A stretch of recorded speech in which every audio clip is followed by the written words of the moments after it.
श्री स्वामी समर्थ। मी आज तुम्हाला सांगणार आहे की स्वामींची सेवा कशी करावी। तर फर्स्ट म्हणजे मी स्नेहल, माझ्या चॅनलवर तुमचं स्वागत आहे। मी स्वामी भक्त आहे। तर स्वामी समर्थांची सेवा कशी करायची तर मी आज ते ह्या व्हिडिओमध्ये तुम्हाला सांगणार आहे। तर स्वामींची सेवा कशी करायची तर दररोज ठराविक वेळे पूजा करायची आहे, नामस्मरण करायचं आहे आणि नंतर मग त्यांचं ग्रंथांचं जे स्वामींचे जे ग्रंथ आहेत त्यांचे पठण करायचं आहे। तर शक्यतो स्वामी सेवा करताना सगळं आवरूनच घ्यायचं आहे आणि नैवेद्य वगैरे पण तुमच्या घरी काही असेल, अन्न तुम्ही काही शिजवले, चपाती पोळी, तर त्याचासुद्धा तुम्ही नैवेद्य दाखवायचा आहे। तर फर्स्ट मी तुम्हाला नंबर वाईज सांगते स्वामी सेवा कशी करायची।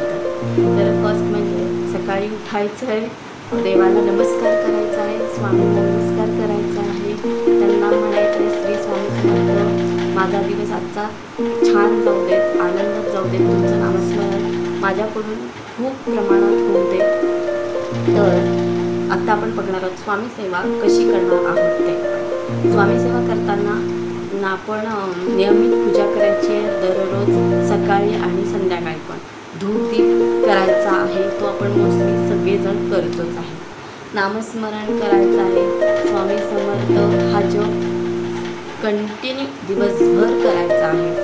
तसंच ग्रंथपठण म्हणजे स्वामी चरित्र सारामृत, हे तुम्हाला ग्रंथपठण करायचं आहे। तर ते ग्रंथपठण तुम्हाला ते 21 अध्याय आहे। तर तुम्हाला 21 अध्याय जर वाचायला म्हणजे वेळ भेटत नाही, जो कोण जॉब करतो आहे, मुलं झालेली असतात, आता मला पण एक बेबी आहे, पण मी वेळ काढते। आता मी दर गुरुवारी 7 असे अध्याय वाचते स्वामी चरित्र सारामृताचे। तर असे तुम्ही दर गुरुवारी जरी एक म्हणजे 2 अध्याय वाचले तरी चालू शकताय। तर तसेच त्याप्रकारे दर गुरुवारी तुम्हाला जमल तसं स्वामी चरित्र सारामृत पठण करायचं आहे।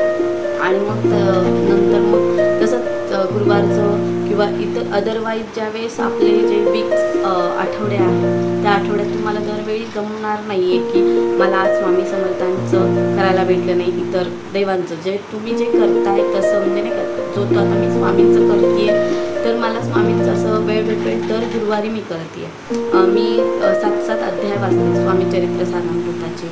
तर तसं तुम्ही दर गुरुवारचं जर पठण केलं, वेळात वेळ काढून स्वामी सेवा केली तर मग तुम्हाला ते बेटर जाईल, कारण की शक्यतो जॉब करणारी लोक खूप सारी आहेत आपल्याकडे। तर मग मी असं करते आहे। तर मी हाऊसवाईफच आहे, मी जॉब करत नाही आहे, पण मी अशी स्वामी सेवा करते आहे आणि मग नैवेद्य दाखवते। स्वामी सेवेचं चरित्र पठण केल्यानंतर मग मी नैवेद्य दाखवते। नैवेद्य माझ्याकडे काय पेढा, साखर किंवा काही आपल्या घरी असेल ते नैवेद्य मी देवासमोर दाखवते आणि मग आरती करते।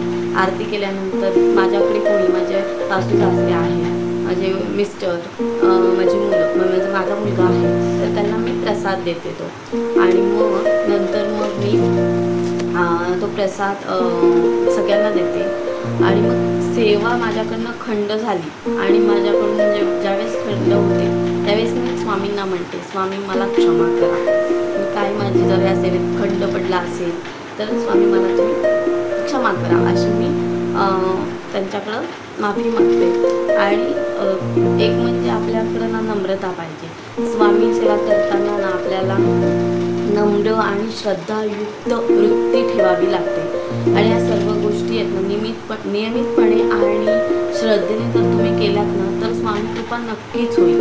आणि स्वामींना काय फक्त पाहिजे, नामस्मरण, बस नामस्मरण केलं ना तर आपल्याला सर्व काही मिळून जाईल आणि थोडा काळ लागतो हे सगळं करण्यासाठी।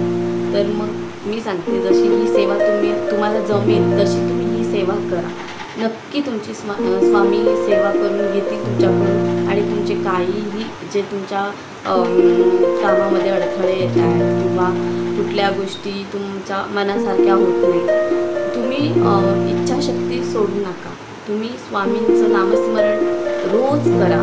झोपताना पण स्वामींचं तारक मंत्र लावा, त्याच्यानंतर एक अध्याय जरी तुम्हाला अध्याय वाचायला मिळाले नाही ना तरी चालू शकते, पण तारक मंत्र तुम्हाला आता मोबाईलमध्ये व्हिडिओ आहेतच तारक मंत्र, ते झोपताना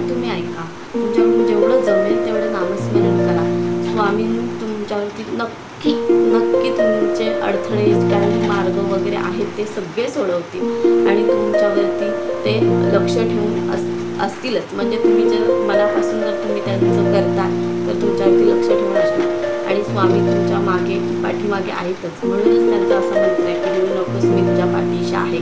स्वामी सेवा करा तुम्ही, तुम्हाला नक्की मार्ग दाखवणार स्वामी.